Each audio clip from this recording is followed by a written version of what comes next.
Good morning and welcome.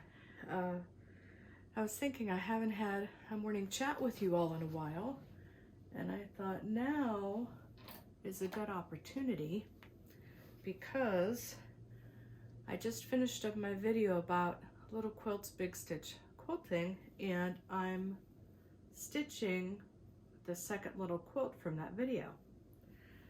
I am using DMC Cotton Pearl number 12. Yeah, number 12. And it's black and I really like it. I'm using, oh gosh, what did I call these? Chenilles, I believe. They have a very sharp point.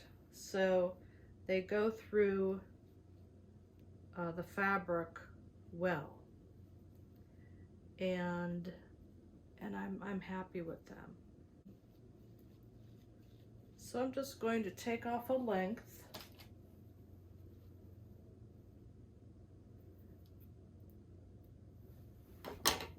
Did I introduce myself? Good morning and welcome. My name is Angela Davis and I'm the 4am quilter. And today I want to dive a little bit deeper into Big Stitch quilting. Now, Big Stitch quilting is nothing new. If you look at antique quilts, the traditional antique quilts that we think about, the English influence, the Great Britain influence, the Irish influence, there was much emphasis on the smaller the stitch, the finer the quilting stitch, the more revered it should be. When in my opinion, I think that the stitch had to be small in order to hold the layers together, because their cottons that they were using and their wool that they were using as fillers it could migrate more easily than our modern batting. Some people call batting filler. Some people call batting, oh gosh, there's another word for it. Here it is, right here. I can't think of it.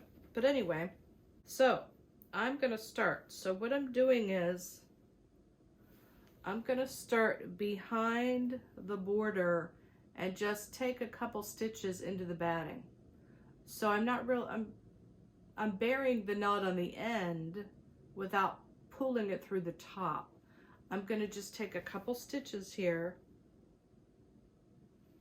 through the batting because the border is gonna hide it.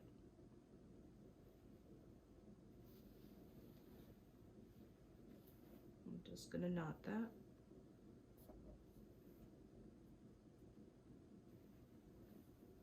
See?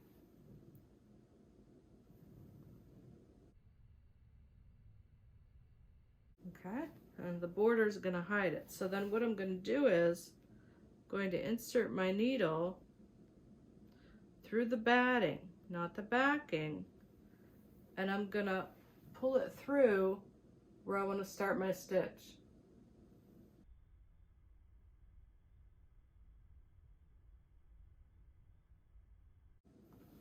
Okay, and that's where I'm going to start.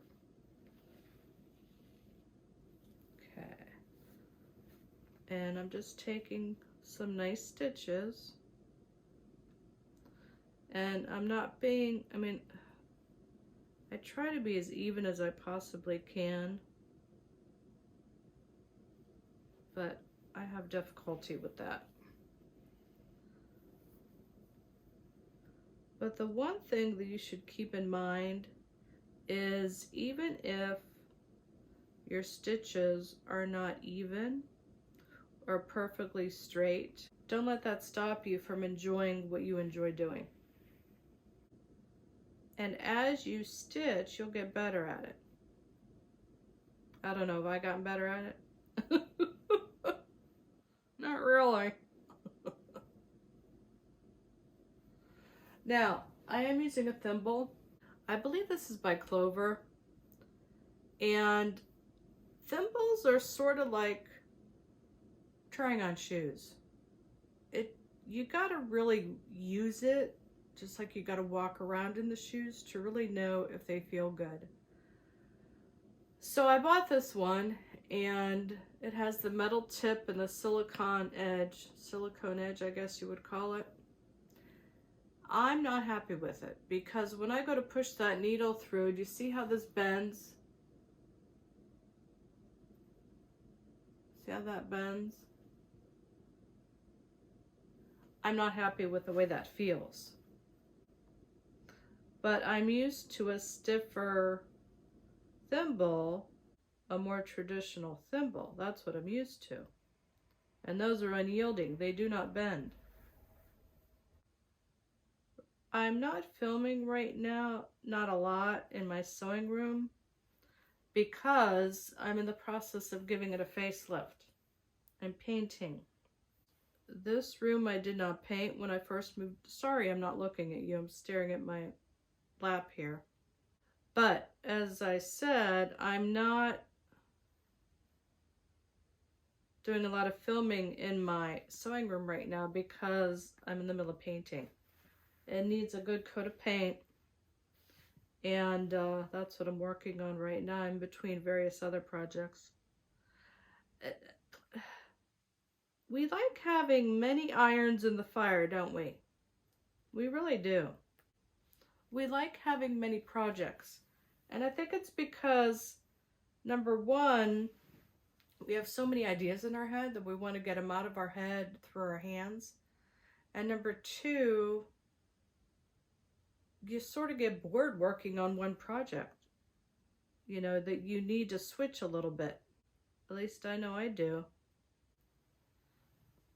Okay. So, I got through that row.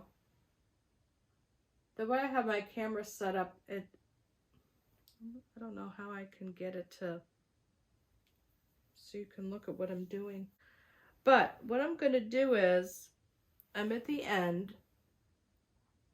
I'm going to insert my needle right next to where I came out, and I'm just going to go through the batting, not the backing, and I'm going to pop out where I want to start my next row. That's called traveling the needle, okay? So I'm just going through the batting. Wadding, that's the other word for batting. Wadding. I knew it would come to me. So, as I was saying, I'm working on the room, getting it painted. So a lot of my projects have been placed on the back burner for obvious reasons. So I thought, I've been wanting to make a couple little quilts for the house, just to decorate, you know, put on end tables, that sort of thing. And I thought, well, this is the perfect opportunity to do that. And I thought, since I'm going to be doing a video on little quilts, it's also an opportunity for me to practice my big stitch quilting. Now, you can do big stitch quilting without a thimble, or you can use a thimble, whatever you're comfortable with. And there's many techniques to doing big stitch quilting. And what's nice about the little quilts is you can try out different techniques on one little quilt without having to do a big quilt. So little quilts are wonderful for practice. Little quilts are great for practicing hand quilting, whether it's big stitch quilting, fine hand quilting, whatever skill you want to practice. Let me see if I can change the camera angle around a little bit. Let me see. Okay. Now, I have my needle right there. Pull it out. Okay. I'm going to go in and I'm going to try to poke it the distance that I want for that first stitch. Okay, so my needle is perpendicular to the quilt, and I'm going to rock it. Going to come out. And then as soon as that needle looks like that's a good length for the top stitch, I'm going to rock it back down. And my finger underneath is guiding. I'm sort of feeling for that needle. Okay? I'm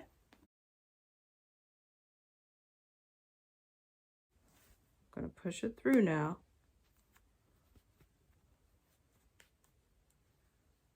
I'm not crazy about this thimble. At the end, I'm going to take one more stitch. See that? Push it through. Okay.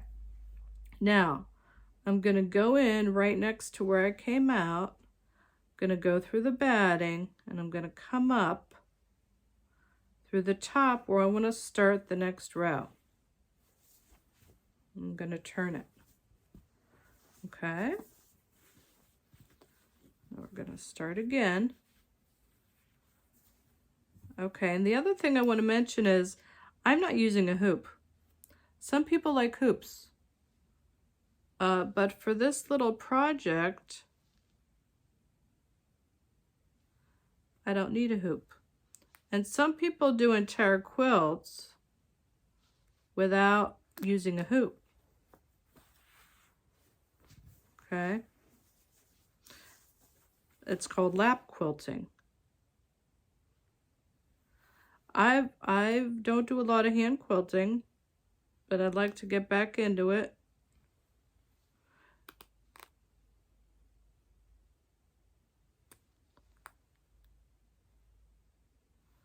Let me go into the yellow, because you'll be able to see the black against the yellow really well. Okay?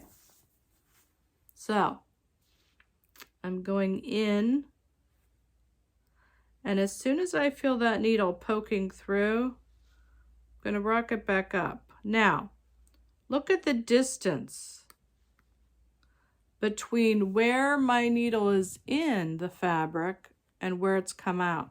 Is that the length I want, or do I want it to be just a little bit narrower? Okay. Now, that needle, when it pops out, you have to say to yourself, whatever the length of that needle is, when I poke it back into the quilt, that's how long the stitch is going to be. All right? And my suggestion to you is, if you're practicing your quilting stitches, okay, use a contrasting color like I'm doing, because you can really see the black against the yellow. Now, it's harder to see the black against the red, and it's really difficult to see it against that small little green floral. But you can really see it with the yellow. So my suggestion is, when you're starting the little project, you know, try to use some colors where that contrasting thread is going to show up, so that you can really see where you're at with your stitches. And if they're a little crooked and a little uneven, that's okay. You're learning. And it's a little quilt. Little quilts really lend themselves to, you know, that little bit of quirkiness. But they're also, you know, I guess what I'm saying is you're practicing, you know. Little quilts are great for this.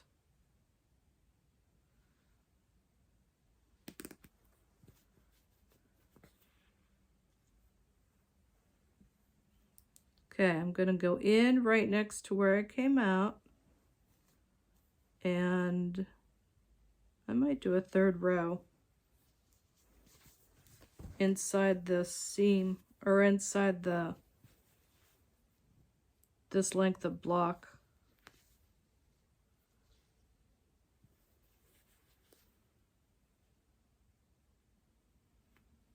It's harder to see it against this little green print. I thought it would be just the opposite.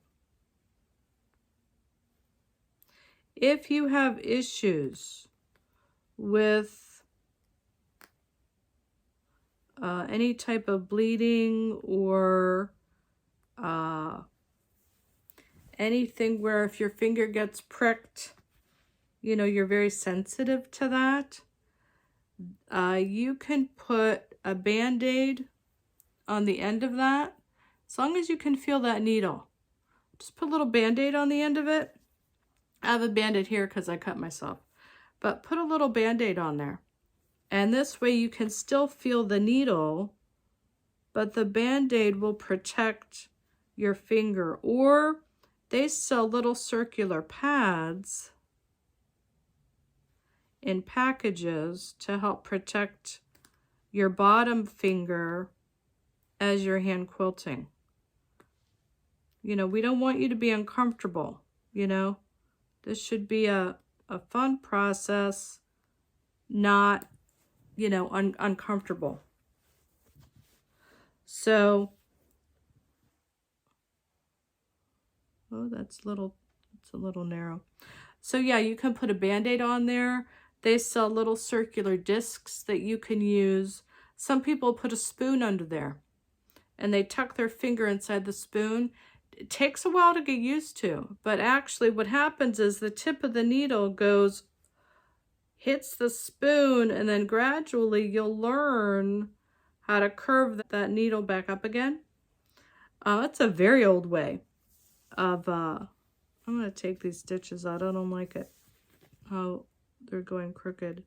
That's a very old-fashioned way of doing quilting, is using a spoon.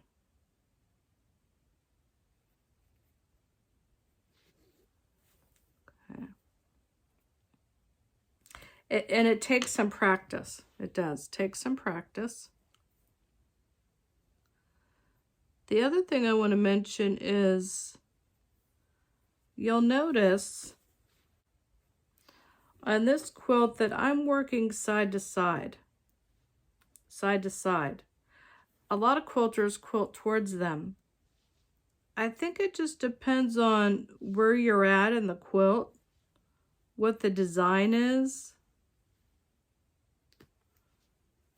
and where you're at as far as your comfort level with how big is the quilt, how small is the quilt, are you lap quilting, are you hoop quilting, whether you're gonna stitch from side to side or toward you.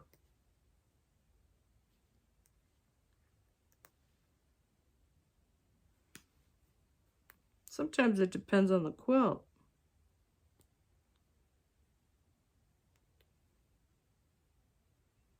I'm hitting a seam.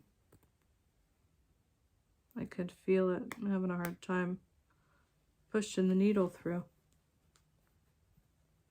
Okay, so, oh gosh. I think my alarm's gonna go off soon. Oops, there goes my thimble just flew away. So, that was my little lesson in hand quilting, and I have to tell you, I'm not an expert. I'm not. There are many books out there. There are many videos out there of hand quilters who are what I would consider experts. They hand quilt all the time. They know all the techniques. So this video was about just my process of doing a little bit of hand quilting on a little quilt and having fun with it. My quilts I consider more folk art. My seams are sometimes a little crooked. My stitches are a little crooked, you know. But I guess the point I'm trying to make is enjoy yourself. Try different techniques for hand quilting. Watch the videos, read the books, read the magazines. Expose yourself to different types of hand quilting, how to position your hand, what tools to use for your hand quilting, the different length of stitches for your comfort level or for the project that you're working on, what's appropriate for the project you're working on. And of course, as always, have fun with it. I hope you enjoyed the video. If you did, you know what to do. Give it a like and a thumbs up. Hit that subscribe button so you don't miss any more videos. Like I said, I'm not sure when I'm going to be back in my sewing room. I'm still in the process of painting. But hopefully in about a month. You know, I'm a slow painter. And take care. Hope you enjoyed this little impromptu video. It's probably going on 6 a.m. right now. Have a great day. Today's Wednesday. It's the Wednesday after Labor Day. Have a great rest of your week. Take care. I'm Angela Davis. I'm the 4am Quilter. And remember, why sleep when you can sew? Here's a little hug from me. Bye.